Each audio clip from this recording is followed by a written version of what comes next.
Yeah, this whole app rollup thing is a huge anti-pattern. And my first argument is really just aesthetic. I just think it's really ugly to have thousands of app-specific rollups on top of Ethereum. I think that's not a first principles architecture, and that's likely not what they would have built if they knew that that's how it was going to end. I think we all want to get to a point where we have tens of millions, hundreds of millions of people interacting on chain. And in that world, I feel like you have to have parallelization, you have to have local fee markets, and really kind of move in the way that Eclipse is kind of pushing forward. I feel like people always talk about EVM compatibility, but my view is that it's a totally backwards looking way of thinking. Because EVM compatibility is trying to get people to use your newer, more advanced tech by allowing them to hold on to their bad principles from before. So instead, I think it's about building mindshare among the intellectual elites of Ethereum and making sure that the researchers are aware of what's going on. Awesome to have you back on the podcast, round two. Thanks for having me, Logan. The first time we did the podcast, we kind of deep dived the technical stack of what you were building at Eclipse, but you've kind of pivoted slightly. And we're going to be talking about that today, about what you're doing. I mean, still utilizing the Solana virtual machine, but really focusing on creating the best virtual machine experience on top of Ethereum. Can you talk a little bit just about some of the thought process around kind of going from like a generalized solution to specifically building on the Ethereum tech stack? So part of it was technical reasons. When we initially were building out Eclipse, it looked like settling on Ethereum would prove to be very difficult. But what happened in practice was our ZK VM for the Solana VM progressed so quickly that a lot of the pitfalls that the optimistic method would have had were just kind of obviated by virtue of the fact that we had this ZK VM proof of execution for the BPF bytecode. So that was one reason why Ethereum became much more viable. The second reason was just by learning from actually deploying app chains or app-specific rollups for a variety of customers and understanding why were they really deploying this chain and was it actually needed. A lot of the time they wanted to do things like gas abstraction, they wanted dedicated throughput. And what we found in practice was that a single Solana virtual machine chain was actually sufficient to capture a lot of these use cases. So spinning up like 1,000 OP stack chains was no longer necessary if we had one SVM ETH layer 2. And we decided that that was such a nice architecture that it should be our mainnet. Awesome. Well, maybe before like diving a little bit deeper into kind of what you guys are doing now, maybe let's just start again with why the Solana virtual machine, because you've done pretty extensive research on the different types of virtual machines and ultimately with Eclipse decided to use the Solana virtual machine. Can you talk a little bit more in depth, specifically why the Solana virtual machine kind of stands out from the other virtual machines that you've looked at? Yes, of course. So the big thing is that we want to provide the highest throughput, fastest, most powerful chain possible for our customers. So that's the big underlying message behind Eclipse. And the first solution is we always look at the EVM because everyone's used the EVM. And you think, do we want to parallelize the EVM? Do we want to keep it single-threaded? Single-threaded is a complete non-starter because even what we've seen on Arbitrum, you get these massive fee spikes if there's any amount of substantial activity. So single-threaded was off the table. Can we double click into that for a second? Just because I put out a recent tweet about this and I think it's still underappreciated in general. Can you talk just broadly about the differences of single-threaded virtual machines, why you don't think maybe they're sustainable long-term versus the parallel processing virtual machines that exist today? Yeah, it's the simple fact that if you have 100 applications all submitting 100 different transactions, those must all be executed sequentially in a single-threaded virtual machine. And one core can only move so fast. So that's one reason. And the second is that single-threaded virtual machines just don't benefit from the decreasing cost of CPUs over time. Because right now, a lot of the scalability benefits that we see in the Web 2 world or just in general come from adding additional cores. And now we have machines that have like 200, 300 cores. We want to take advantage of that fact. So by leveraging a parallelized virtual machine like the Solana virtual machine, we can actually take advantage of cheaper cores. We can also implement things like local fee markets more effectively. Because theoretically, you could parallelize the EVM and you could do some sort of heuristic to get local fee markets with the EVM. But one option is you'd break backwards compatibility. So you could specify dependencies up front, just like the SVM. Or the other option is you end up basically introducing attack vectors or additional inefficiencies. So the SVM is pretty much what you'd want. And that makes a lot of sense given that Tolly and the team pretty much designed this from the ground up in order to solve this use case. Yeah, the whole single-threaded virtual machines, they are interesting. I mean, my whole tweet was recently about really focusing on the localized fee markets because, I mean, just as you were mentioning in the past, I mean, we've seen Arbitrum, Optimism have these fee spikes, and I think everybody really enjoyed the world of where kind of like Ethereum was this cohesive experience where you could deploy your smart contract and kind of forget about it, but it became prohibitively expensive for the average day person. And now we're almost kind of like moving those same problems to a lot of those EVM layer twos where they're not localizing the fees. And this is exactly what you're kind of touching upon and what Eclipse hopes to solve, where you can localize the fees and still do really awesome data compression. Yeah, it's interesting because it's so unintuitive to the Ethereum community at this point because they're so used to the fact that one, the Ethereum virtual machine is single-threaded, and two, they're used to having this Merkleization after every transaction. So having this global Merkle tree for state means that things can only get so fast since it's very hard to concurrently update that. And it's also used for settlement for the vast majority of layer 2 EVM chains. Whereas our settlement process has to adapt around that. And it's inspired by this post by John Adler where he avoids intermediate state serialization. And he used that for fuel.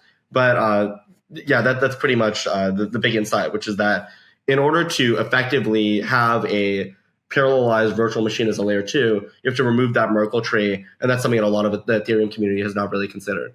Yeah, I mean, my whole point of view is that kind of these parallelized virtual machines, the local fee markets, today are really kind of a nice to have just because the industry is relatively still small in the grand scheme of things. There's not very many users on Change. I think we all want to get to a point where we have tens of millions, hundreds of millions of people interacting on chain. And in that world, I feel like you have to have parallelization, you have to have local fee markets and really kind of move in the way that Eclipse is kind of pushing forward, and specifically on the Ethereum ecosystem. And if you can have them adopt kind of this newer next generation technology stack, what is enabled is ultimately, from the engineering point of view, is much more interesting applications. And applications I think that it's don't a have big to be... reason why we haven't seen depends, for example, on the Ethereum from the Ethereum community. We haven't seen clubs. We haven't seen a lot of really interesting DeFi applications. They've been relegated to Solana, which is, I think, a pretty good place to be. But the Ethereum community and all that liquidity isn't able to tap into it. So maybe I cut you slightly off. So you're looking at different virtual machines. You kind of settled on the Solana virtual machine. Uniquely because how they do parallelization and also local fee markets. Was there anything else that kind of got you excited about the virtual machine, specifically in how they do like either parallelization or how they kind of built the technology stack? There's some security benefits too. So one is that there's just no reentrancy allowed within the Solana virtual machine. Or there's some reentrancy, but it's only self-recursion, basically. If you're a smart contract, you can invoke yourself, which prevents an entire class of bugs. And now we have Stylus with Arbitrum, so you can code Rust for the EVM, which that phrasing is not quite right because Arbitrum doesn't really compile to EVM. But yeah, the point stands, which is that historically Rust could only be pretty much run on Cosmos chains or Solana. So there's a lot of existing code that's already written there. Interesting. Cool. Well, you also, so kind of backing up a little bit, a part of kind of these blockchain architectures, one is kind of how you do the state transitions via the virtual machine, and then the other part is ultimately where that data lives. And Eclipse is really now focused on the Ethereum world, being able to do the parallel processing, doing local fee markets, but also doing ultimately settling to Ethereum, but using different data availability layers. Can you talk about kind of the entire tech stack of Eclipse and how you're kind of viewing the scalability long-term? Yeah, I feel like this is probably the biggest constraint as to why no one took the SVM and turned it into an ETH-L2 historically. And ETH-L2 is a term that's fraught with contention because a lot of people say it's only an L2 if you use Ethereum DA. And that's because theoretically, if you use some non-Ethereum DA, then that other DA provider could theoretically withhold the block. That would require Celestia validators to collude in the case that you're using Celestia, which we feel is an unrealistic situation. And also users can directly verify whether blocks are withheld in Celestia. So that's another reason why we feel that it's a reasonable risk to accept. But my point is that because there were no mainnet scalable DA solutions, there was really no reasonable way to turn the SVM into an ETH2. You could try to make it into a Validium, requires ZK proving the entire Solana VM, which we've made substantial progress on. But it's certainly not as developed as a lot of these ZK EVMs, which people have been developing for several years. So ultimately, can you dive a little bit deeper? You mentioned that you're using Celestia. The background on using kind of Celestia as the data availability layer instead of just core Ethereum. Yeah. Well, right now, the way that people use Ethereum for DA is kind of hacking it. So they use this call data field in a transaction. So it's not like there's a DA function on Ethereum. It's not really built for that. But the call data field lets you write arbitrary bytes. And it's 16 gas for a non-zero byte. It's 4 gas for a 0 byte, just because you can compress zeros more efficiently. But the point is that this ends up being quite expensive. Maybe you're posting 200 bytes to Ethereum. On a good day, maybe it's like 50 gwei for gas or something. This will end up costing you about 15 cents, let's say, to post a 200 byte transaction to Ethereum for DA. That's why if you use Arbitrum or Optimism, the transaction cost never gets lower than 15 cents. But that can also get saturated. So there's some upper bound on how many transactions Ethereum can even accommodate. And that's true after donk sharding too. So after the DA plans for Ethereum, you could probably reasonably upper bound all of the transactions on Ethereum on the order of like single digit thousands. And that's a loose upper bound. It's likely lower than that. And that assumes that you have compressed transactions and they're not doing anything non-trivial. So with that in mind, we wanted to why do you feel like everybody's general thought process is with 4844, there will be like rollups that doing thousands of TPS, and with Dink sharding, it's going to be 100,000 TPS. Do you think they're just over optimistic? Have they not run the math? Like, what is it? Colloquially, I think it's cope. Yeah, they just haven't really thought it through too much. And there are Validiums, right? You could do off-chain DA, and I think a lot of people are anticipating people will use that. And that's what Polygon's doing with their ZK EVM. But they open themselves up to these donks like, oh, that's not a real L2. And the Ethereum puritanism is going to end up hampering the adoption of some of these non-Ethereum DA solutions. Not being Ethereum aligned. Right. It's not enough, I guess. Interesting. Yeah. I often run into this as well, where people just kind of give overly optimistic estimates. And I mean, I hope they're right, but I just haven't seen that in practice. And so, very interesting. So ultimately, there's these different data availability committees. You, like the different virtual machines, have kind of scouted out which ones work well and are very interested in Celestia and what they've been doing. Can you talk a little bit more about Celestia's approach to data availability? Yeah, what's cool about Celestia is that it beats a data availability committee because you can actually slash people for misbehavior. Whereas something like EigenDA, on the other hand, you can't attribute a data availability fault on chain. So as a result, you can't really slash them for misbehaving. And that introduces an additional trust assumption. So that's the one reason why I felt like Celestia, I think at this point, makes a lot more sense for something like Eclipse. It's also going to be mainnet sooner. So that's a big benefit of it. And we included them in this announcement, which we're going to be posting, I think, before this podcast is posted, posting this tomorrow morning, which is kind of an open secret at this point, but it's our ETH L2 architecture. So that includes what we're using for DA, how we're doing the proving, what's the settlement methodology, and it also includes like all kinds of other details. Amazing. And congrats on kind of the upcoming launch. I know how much work, just being in the product world, how long it takes to actually go from an idea to implementation to like reviewing all the code to actually getting it live. So congrats. Totally. It's one of those things where if you knew everything you knew at the end, you probably could have done it a little bit faster. But it's like you had to try those different approaches. One of the approaches we tried was we actually tried putting a Merkle tree back in Solana. And that, of course, made it very sequential and it hampered the parallelism of the virtual machine. But it's a valid approach, right? It's the first thing you do because that's how all existing L2 settlement works. But we scrapped that approach. Then we tried approaches like we tried different ZK VM methodologies. We had to just benchmark everything to make sure that we're picking the absolute best tech stack. And then when we present this publicly, it seems like it's like, all right, these guys just picked a few things. but actually it's a process of evaluating every single option, deciding like this is what our mainnet's going to look like. And we feel that we've settled on basically the best pieces in the modular stack. Amazing. Just to recap everything for the viewer, you're using the Solana virtual machine for execution. What that ultimately enables is parallelization and local fee markets. So you don't have this noisy neighbor problem. You can have multiple applications ultimately deploying to that single virtual machine. They can play nice with each other. You're using Celestia for data availability because Ethereum has relatively small data throughput compared to kind of these next generation architectures. But then you're posting that state root back down to Ethereum for kind of final settlement.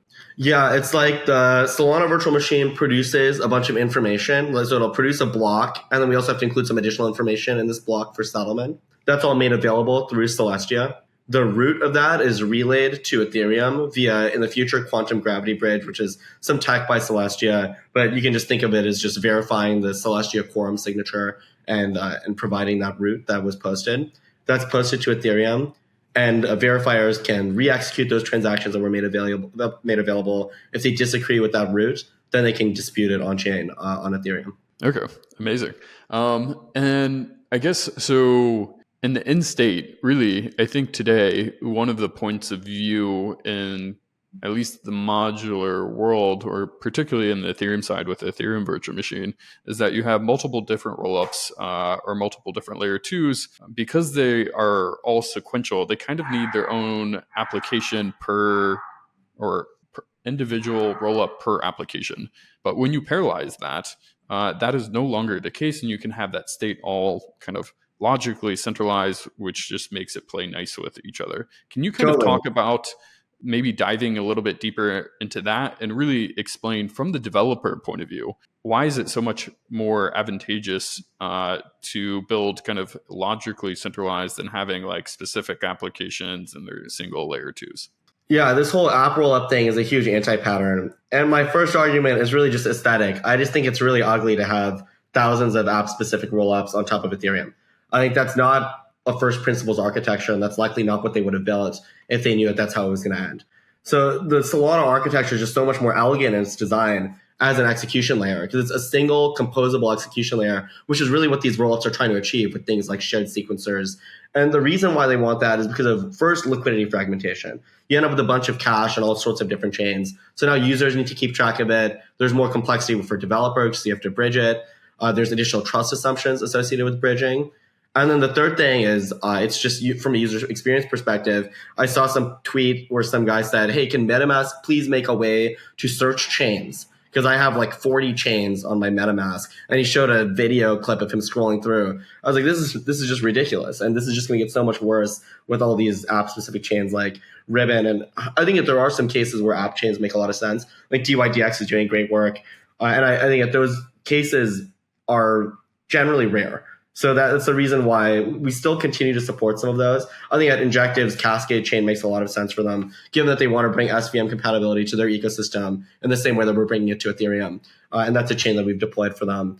But in general, if someone is, especially an application, they probably don't need their own chain for that, especially if they want to do things like recapture value. There's a lot of ways. To Kyle Samani's point, the integrated blockchains piece, I actually thought that I was very sympathetic to the arguments that were made in that post. I even sent that to him because for the most part, the argument's true. There are cases where you can capture value that are not possible if you don't have your own chain, but those cases are quite rare. Like I think Base is a good example of that. If Coinbase didn't have their own chain, they wouldn't be generating millions in revenue because they can't capture the surrounding value that they've created. They have these positive externalities for bringing developers into their chain. But these cases, I mean, how many Coinbases really exist? There's one, as far as I know, and these other guys, I don't know if any other chain could really be so successful on day one as Coinbase was. So with that in mind, as an application, if you really want isolation or if you really want a lot of dedicated throughput, you pretty much just want to deploy to the Solana virtual machine and capture that key property of the VM. And what we want to do in the future is even deploy multiple Neon EVM instances to the same chain. And that's how scalable this VM is. It can have like 10 Neon EVM instances. And that's basically mimicking the experience of having your own EVM app-specific rollup. Because you get your own, dedicated address space, you get your own local fee market. You're not congesting anyone else. You can set your own fees. You can even set your own gas token with Neon EVM. We've done that for some folks, like for Zabbix chain. But you don't get any of the downsides of forcing users to bridge across chains. Can you talk a little bit more for those that are not familiar with Neon, what Neon is and why it's kind of uniquely compatible with the Solana virtual machine? So Neon EVM lets you execute EVM bytecode within a smart contract on Solana. So that smart contract is a fork of Sputnik VM, which is an EVM implementation written in Rust. They took that and it's Rust, so they tried to make it into a Rust smart contract. And then there's additional surrounding infrastructure like proxies that implements the Ethereum JSON RPC. Now you can use MetaMask wallets, you can use Truffle, you can use Remix. So that's one way if you're a Solidity developer, then now you can access the SVM. Then another way is you can just compile that Solidity smart contract to SVM bytecode, or really it's called SBF, Solana bytecode format. It's a variant of BPF, Berkeley Packet Filter. So that's one other way of doing it. But then, of course, it would still be a Solana wallet. But what we're really excited about is bridging the gap between these two solutions. Because to us, eventually, because all this tooling is converging in some sense, it's not really going to matter. For example, MetaMask Snaps, Drift has done incredible work. And to me, that's the best MetaMask Snap implementation that I've seen so far for the SVM. But you can interact with Solana programs natively within a MetaMask wallet. And that's really the biggest barrier to getting Ethereum people to using Solana, I think. Simply just adding kind of better MetaMask. It's pretty impressive, actually, how MetaMask has so many users that have actually downloaded the wallet, considering for the longest time you couldn't even view your NFTs in MetaMask. Yeah, I totally agree. There's simple stuff that they could do, like I don't know if this would be received well by the Ethereum community, but log in with Twitter, for example, into a MetaMask wallet. It introduces a ton of additional trust assumptions, obviously, but I think that's fine for a lot of people. And I think that would be a huge unlock to getting moms and dads to use MetaMask wallets, or grandmas or grandpas, whatever, however you want to phrase it. I think we share the belief that ultimately these will be more there will be kind of natural power laws within the layer 2s themselves, the ones that kind of isolate, allow you to actually have multiple applications on a layer 2 will actually be the ones that live long term. What do you feel like, though, is needed to get kind of the Ethereum community to be able to kind of adopt this new technology stack? Or do you feel like maybe they're already set in their ways, they're okay with having applications be individual for their specific layer 2s? What do you think from the developer point of view is going to be needed to get new people to build on these newer virtual machines? I feel like people always talk about EVM compatibility, but my view is that it's a totally backwards looking way of thinking, because EVM compatibility is trying to get people to use your newer, more advanced tech by allowing them to hold on to their bad principles from before. So instead, I think it's about building mindshare among the intellectual elites of Ethereum and making sure that the researchers are aware of what's going on.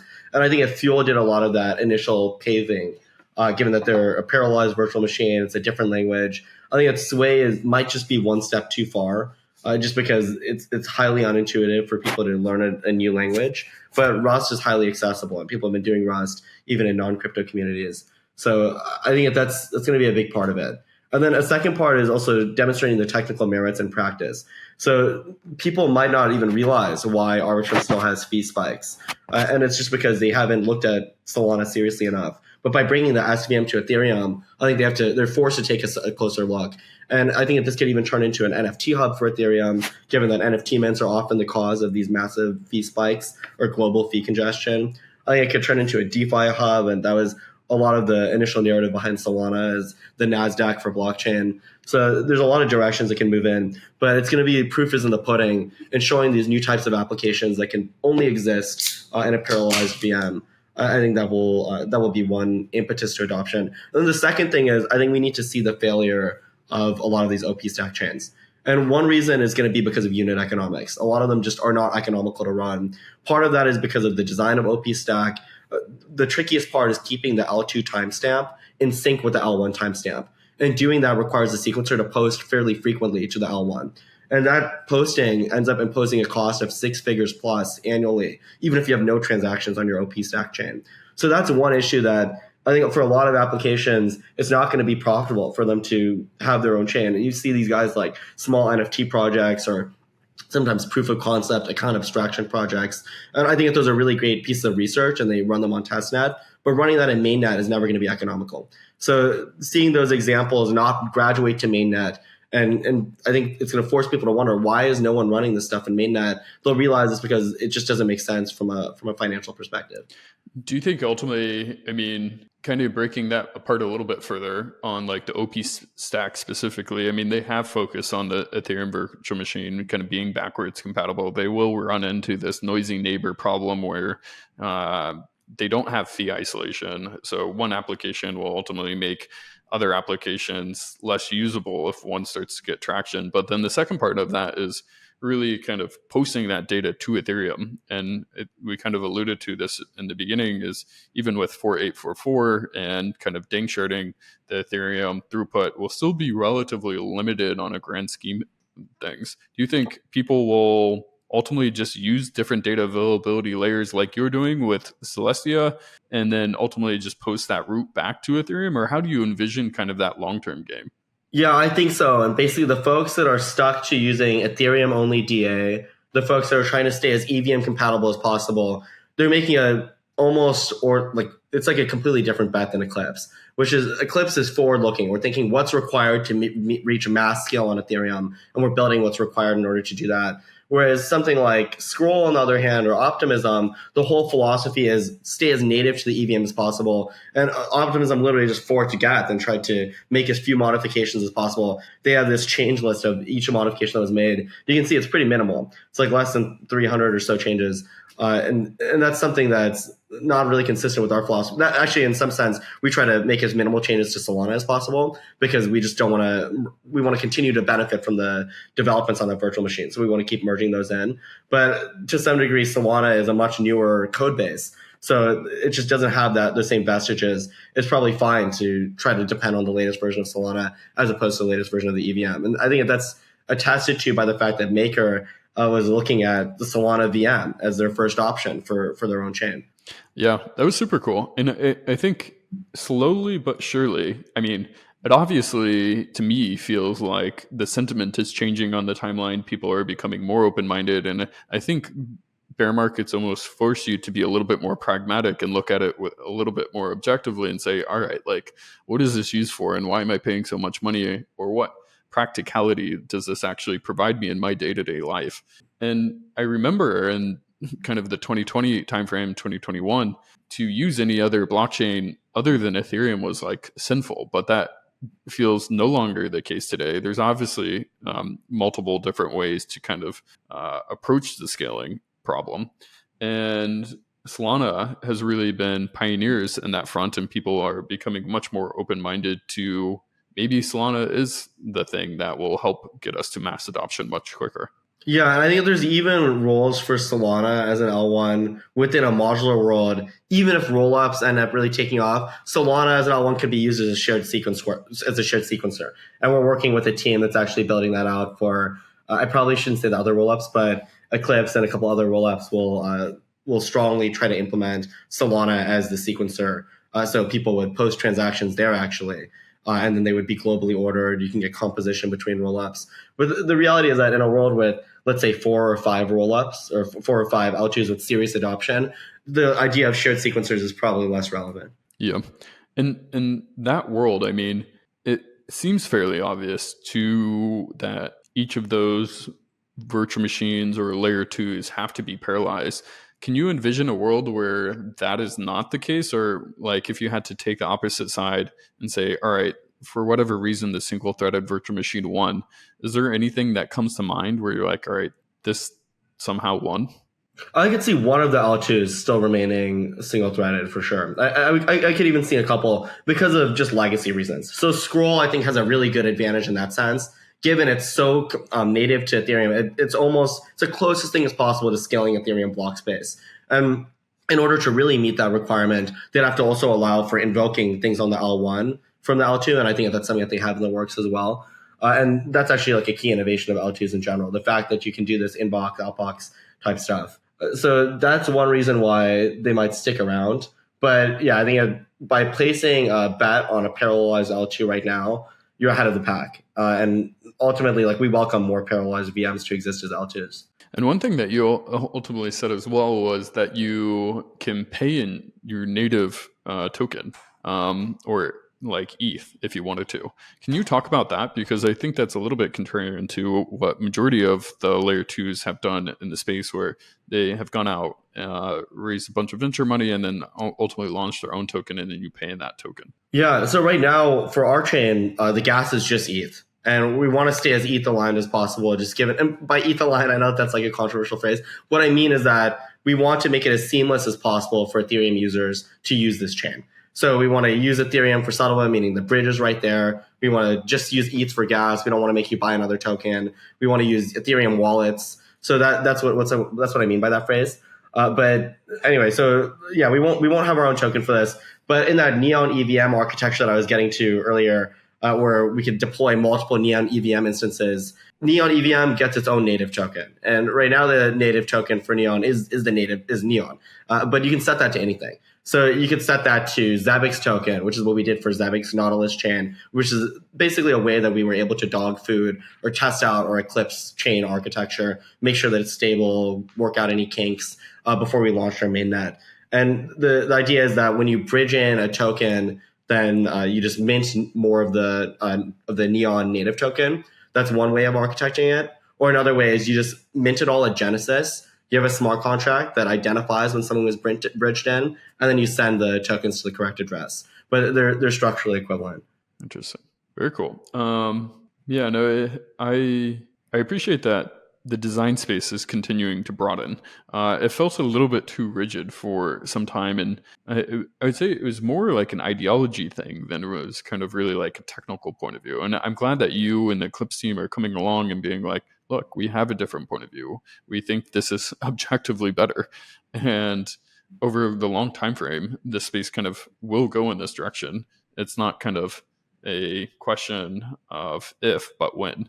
So it's great to see that. Yeah, sorry, go ahead. It's great to just see that you and the team are pushing that forward. Yeah, I think the only reason why these single-threaded EVM app rollups have had any adoption at all is just purely narrative reasons or vibes. And there were some teams that we even talked to. We said, why are you deploying your own chain for this? Like, you're going to run one transaction a day or something stupid like that. They're like, yeah, but there's just a really good narrative around it. And we think optimism might give us a big grant. And I'm like, that's such a bad reason for deploying to a chain, because that's not a long-term architecture. And they're going to regret that in a year. And especially if they don't get a grant, then it's like they really shit out of luck. Yeah. So, yeah, it is interesting. I think one of the lesser talked about parts of crypto is just how prevalent the grant ecosystem is. Not saying that it's bad, it's just it is a part, and it does actually play a fairly large kind of decisioning power from the entrepreneurial point of view to say, look, if this chain gives me money, then I'm going to build on them because I know that's guaranteed money, and I have more resources to ultimately stay alive, try to find product market fit. It's a little not under the table, but a little hard to figure out, but many chains do it. And it does play a big decision in entrepreneurs deciding where to build. Yeah, from an ecosystem perspective, it's a bit of a bell curve where the really small projects, if you give them a grant, and they're probably going to deploy to you anyway, or you could replicate it yourself, and it doesn't have a lot of value because it's not going to create a lot of traction anyway. And then on the other side, the huge projects like the DYDXs, the Uniswaps of the world, they might receive an airdrop or something, such as Uniswap received a fairly large Arbitrum airdrop, but that's not why they deployed to Arbitrum. Like they don't make their decisions based on grants if they're big enough. So it's really that in-between spot that you want to capture. And I think that's the way that I think about it, is it's about ecosystem alignment. Like we want them to do well, and if we do well, then we want them to benefit as well. So it just aligns incentives that they're comfortable co-marketing the ecosystem, and where we have a little bit of ownership in them, sometimes in the opposite direction. Yeah, definitely makes sense. I think maybe if all goes well, the next like 3-6 months, Eclipse is starting to become the number one place that Ethereum-focused developers are deploying upon. You get the benefits of parallelization, you get the local fee markets. What type of applications would you be uniquely excited for, or even what type of Ethereum applications that already exist would you love to have built on Eclipse? I love decentralized physical infrastructure networks, and I know you do too. And projects like React Network, and now it's called Daylight. Projects like Arcane. I just moderated a panel over at the DeepIn Summit, which is a really great summit by EV3. And I saw Diego over there. And I just thought that those projects are definitely the next wave, and they're going to be a critical path to mass adoption for crypto because it's real world stuff. And just given my background, I used to do commodities at Citadel. A lot of these guys come from non-crypto backgrounds too. So that's our opportunity to educate them in turn and tell them, hey, look, there's a variety of architecture options. People are pulling you in different directions. Don't build an Avalanche subnet. Build something that actually makes sense. And you don't want to manage all that complexity. Deploy to a highly composable single state machine. And that's the pitch that we've been giving a lot of them. And it's been pretty effective. I would love to dive into DeepIn. I mean, I'm super bullish at it as well. I think it's a really unique category and one that ultimately is going to probably help kick off the next bull market. But can you dive a little bit deeper into why DeepIn is an exciting category for you? So one is that there's always the dunk in crypto, like what is this good for? And when you look at something like Daylight Energy, where what they're doing is they incentivize people to install solar panels or batteries in their home. And just given my background specifically in commodities was power, batteries and solar is a huge issue, especially here in California. So what happens is in the daytime, the sun is out and power is really cheap. But then the evening comes along and the sun goes down, everyone comes home. So there's a ton of demand and the supply is not very high. So then you have to turn on these really expensive gas generators. The price spikes really badly. And the solution there is batteries. So how do you incentivize people to do that? Not many people have a battery in their home.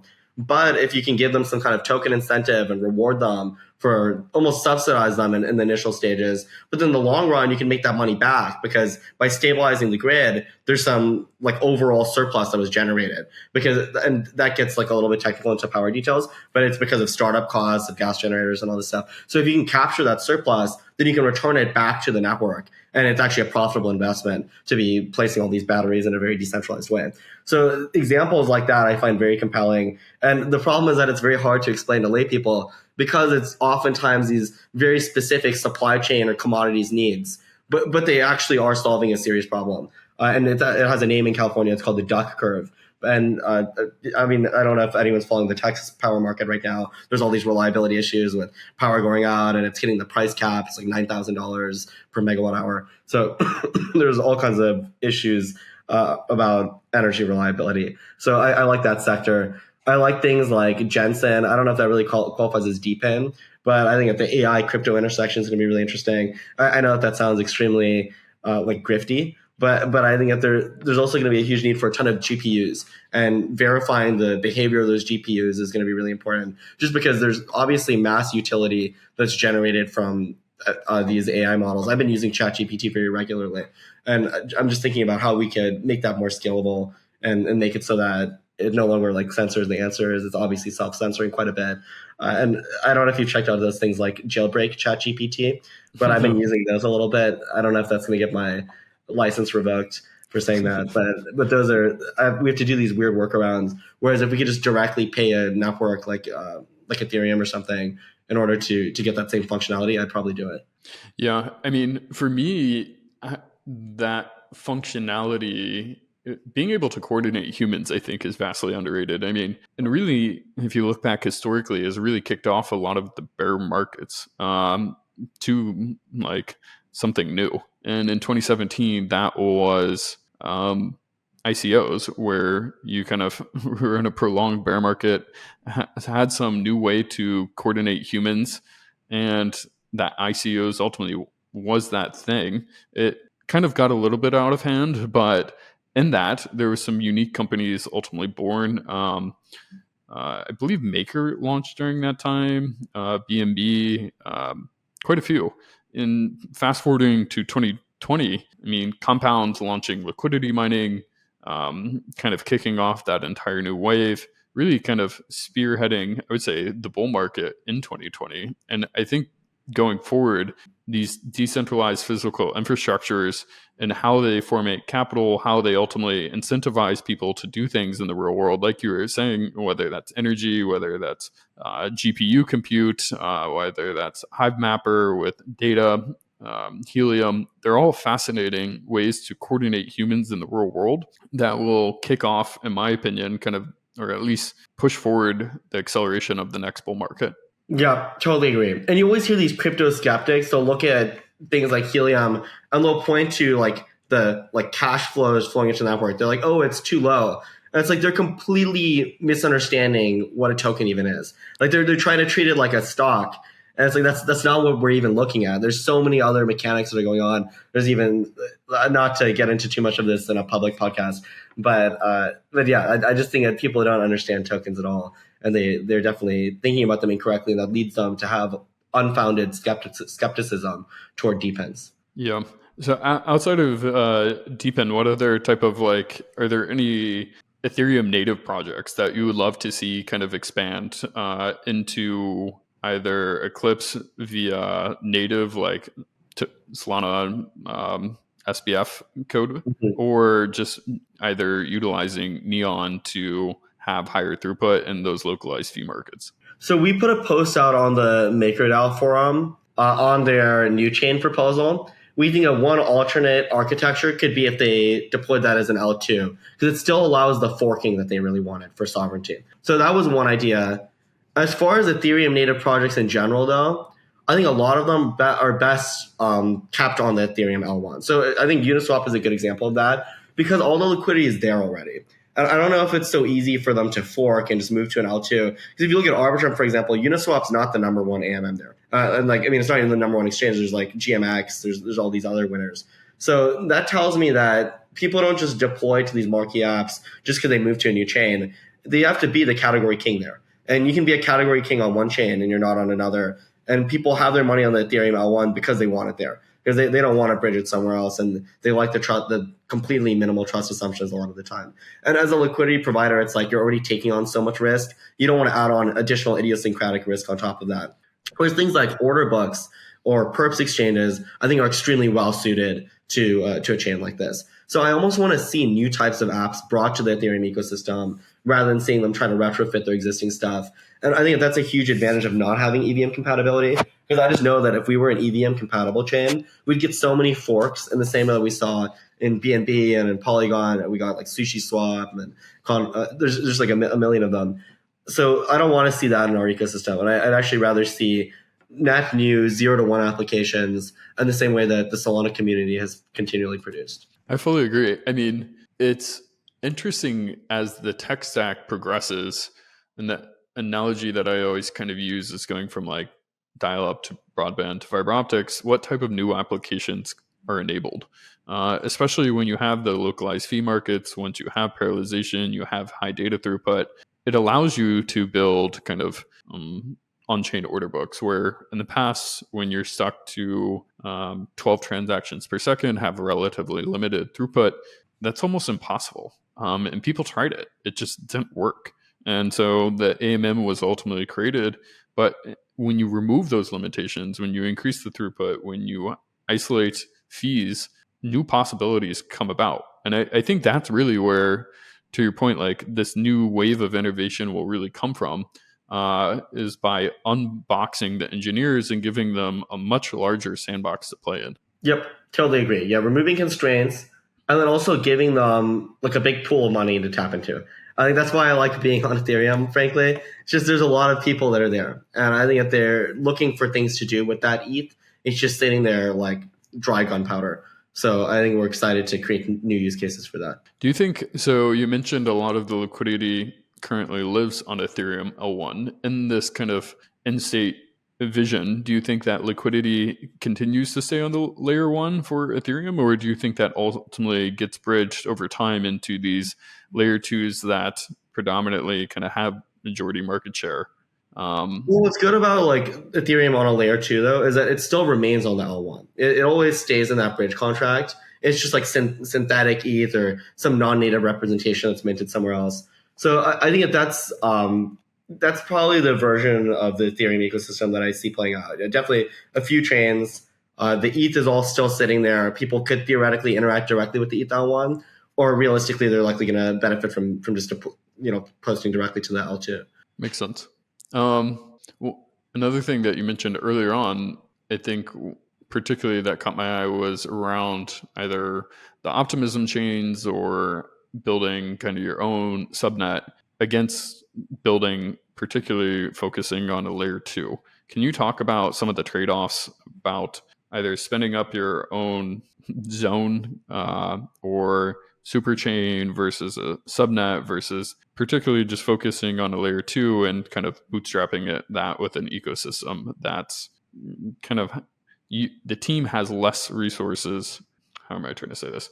You as a kind of engineer have to build less of the resources in-house versus bootstrapping all those yourself. Yeah, so you're saying comparing if someone spun up their own L2 versus spun up their own subnet versus Cosmos chain, and then also in comparison to deploying to a shared L2, or is this more about just like a straight up L2 versus L1? I would say not like L2 versus L1, just kind of like the different trade-offs, being able to not some of the benefits of having kind of an L2 that is shared, kind of what Eclipse is doing. You guys are kind of running that infrastructure versus having to build out the entire infrastructure, all the nodes yourself. Yeah, totally agree. That is pretty much the fundamental decision that someone needs to make, whether they're willing to incur that cost, and in exchange they get more ownership. So the reality is, if you do have your own chain, you could implement custom precompiles, you could fork the chain, you could roll it back, you could implement a KYC only policy where all the wallets have to be KYC'd. You could theoretically implement all these things, and those are the examples that folks like Avax or I think OPStack basically need to lean on. They need to say, hey, you can do all of these things theoretically. The question is just, how often do apps actually need that?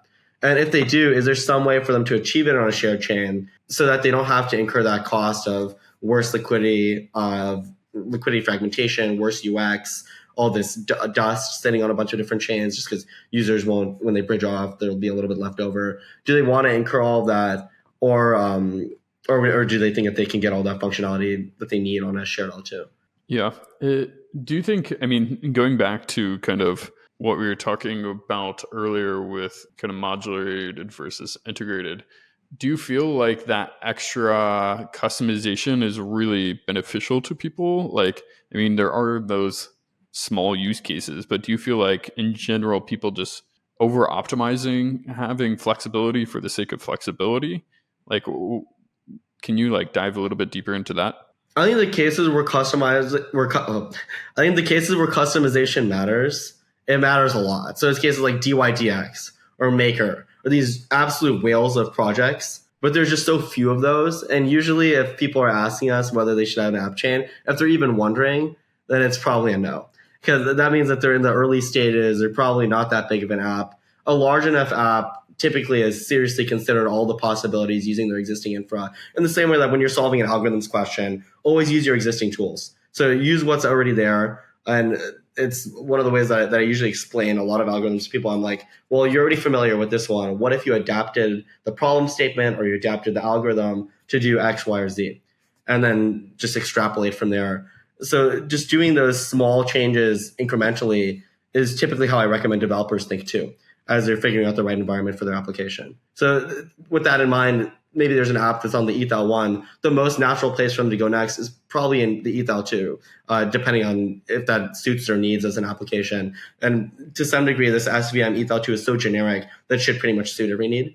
But if that seriously doesn't work for them, then they could consider spinning up their own L2, consider an L1, but they should be seriously asking, what are they trying to get out of it? Is it value accrual, or is it functionality and customization? And Sydney on my team actually wrote a really great piece on the cases where it does matter. And Coinbase is an example of a case where obviously it did.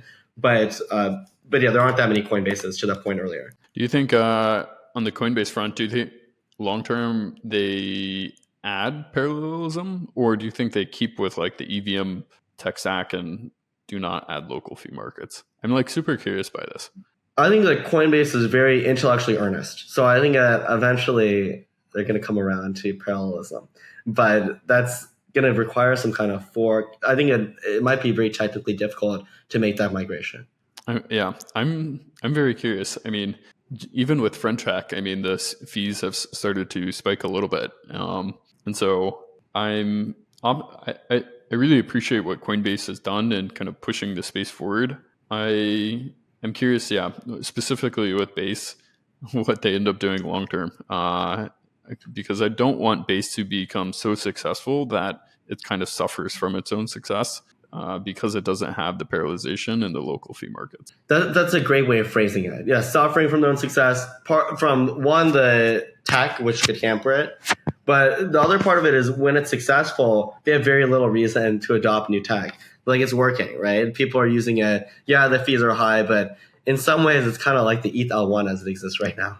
It works, right? So it's like they don't need to change a lot of the things, and they have a roadmap that theoretically, if things like Eclipse and other parallelized VMs pop up, then I think it could accommodate a lot of scale. True. Interesting to see how things will unfold. Maybe as we're kind of like wrapping up the podcast, what other things that excite you? I mean, you mentioned DeepN, obviously the things that you're pushing forward on the Eclipse front, but anything else in the industry? I feel like we're been in the bear market for some times now. People are kind of sad, depressed. It's been dragging on for quite some time. Any particular alpha that or things that are interesting you outside of what you're building and the DeepN category as a whole? Yeah, so Friendtech, of course, was very bullish. I think we were all really excited about that on Twitter and elsewhere. But another thing that I think is really interesting, but it's just so early, and I want to see more detailed public specs, but all the intense stuff, applying that to consumer apps, I think is a much more interesting use case. Because right now it's being applied to DeFi, and that makes sense too, right? You get to directly sign like, oh, I'm willing to swap ETH for Bitcoin with this much slippage, and that's good. But that's already what AMMs provide to some degree. Like you already specified in the UI. You're not directly signing that, right? It generates a transaction, but the experience is still the same. Whereas for consumer apps, I think it's going to be completely different. Like actually being able to say, I want to upload this photo to my profile and signing off on that. That's a 0 to 1 difference. And I think that could make transactions a lot more intuitive, especially given that consumer apps are going for a wide adoption audience. So having some kind of intent-centric wallet or infrastructure, and I know that there are several being built right now, but I haven't really seen one that's really hitting the use cases that I think are really provocative and the use cases that could really turn the switch on some new use case. What are your thoughts around different games or just getting people more on chain? It has been interesting just watching fintech, but it captured the mind share of like crypto Twitter. But if you look at like some of the metrics, I think it's still only like a couple 100,000. Like would love to figure out what really will like catapult us to like say 10 million like daily active users on chain. And it's hard. I think everybody kind of points to social or gaming, but everybody's really trying to figure out what works. And historically, that's just kind of been like USDC transfers. Yeah, true. And payments are a killer use case for crypto. That's true. But I do agree that other consumer apps are needed. On the gaming front, when I first started Eclipse, I was so bullish on gaming. And part of that is because games typically don't have a lot of composition needs. So given that we're spinning up so many rollups, like, well, what doesn't really care about all this liquidity fragmentation? The reality is they do care a little bit, but not enough to really move the needle. But the problem is that the economics of the game, because it's posting so many transactions, the value of the transactions is very low. So it's like every time you move your player in a game, you're not willing to pay like a penny for that, right? So as a result, it just doesn't make sense to be decentralized, really. So a lot of that has to occur off-chain, or it needs to be stored in some kind of Validium type, Optimium type construction where the DA isn't really decentralized. Yeah, it is interesting. I mean, people are playing. I always hear like games are coming, but I haven't seen like any that have like broken out in terms of one that just people enjoy playing that have some kind of crypto element. Like games are very hard. And games are either like fun or not fun, in my opinion. And then kind of adding that crypto element to makes it a little bit more complex. Yeah, Paradigm wrote a pretty good piece on on-chain gaming. I think it was specifically fully on-chain gaming. And it's one of those things that I think it's very easy to like middle curve it. And it's possible that I'm middle curving it, where I've just like passed the left curve phase, but I haven't quite reached the right curve. So we'll see where that takes us. But yeah, gaming's cool. Social networks like Friendtech, I think experimenting more with that in like LinkedIn, for example, something where you have to pay to send someone a message or something like that. And SoulLinked was doing something like that. It's more like email. Yeah, those consumer apps I think could really drive a lot of adoption because it's like a real thing. And I think I've had that idea even outside of crypto. Like, can't I just like pay someone and if they just open the email, they get $5? I think that can incentivize. It can also put your money where your mouth is, right? It shows like I think this email will actually have value to you. And maybe the receiver has the option to send back the $5, and that creates like an interesting new type of messaging in the same way that red receipts did in iMessage, where when you open a message, you get to like choose whether you send the red receipt, right? And that has its own connotations if you choose to do it or not. So like whether you send back the $5 can mean something. I don't know what that could imply. Maybe last like couple minutes. What were some of your biggest learning lessons from, I would say, the past bull market? I feel like in my 2017 for me, going through that kind of euphoric rally, and then 2018, 2019, I had many learning lessons. As a founder, what were some of the big takeaways for you that you could maybe impart on to other founders listening to this podcast? One is that reflexivity can kill, especially given that I was building on Terra before. I was building some EVM on Terra, and I was partly attracted to Terra because it went up so quickly. But that's the real reflexivity. And like reflexivity means like if it goes up really quick, it can collapse really quickly too. So that's something that I think everyone should be keeping an eye out for in their own tokenomics. You don't want to build in reflexivity, and at least not in like the end game for your token. I think in the initial phases that might be fine, but there needs to be some sort of actual structure for that growth to support. So in the same way with Uber, right? They subsidized Uber initially, but if there were no cars on the network and passengers in the end game, then Uber wouldn't have worked. And I think Uber's actually proven the model in some sense in the Web 2 world. Now we need to prove the model in the Web 3 world. Yeah, I remember when Uber first launched, I was in Los Angeles and I could take an Uber like all the way across town for $5. It was like free. Like, yeah, it was amazing. crazy. I was Ubering to high school. I was Ubering everywhere. It was as a kid, I was able to afford this stuff. So it was like literally dollars. Yeah. And they were giving $20 off every time you had an Uber account. So then as a kid, you're going to gamify the hell out of that. I had like 20 Uber accounts, $400 of credit. It was all just burning VC money. Yeah. Awesome. Well, Neel, thank you so much for coming on the podcast. Appreciate all the wisdom. I appreciate the pragmatism in kind of evaluating the different tech stacks, whether that's on the virtual machine level, at the data availability level. I think what we all really want in the industry is to move it forward, to really get past like the tribalism, look at the space objectively, build applications that people really want. And I think this is a refreshingly nice breath of fresh air to kind of view things from a more objective lens and just say, what can we actually build on this tech stack?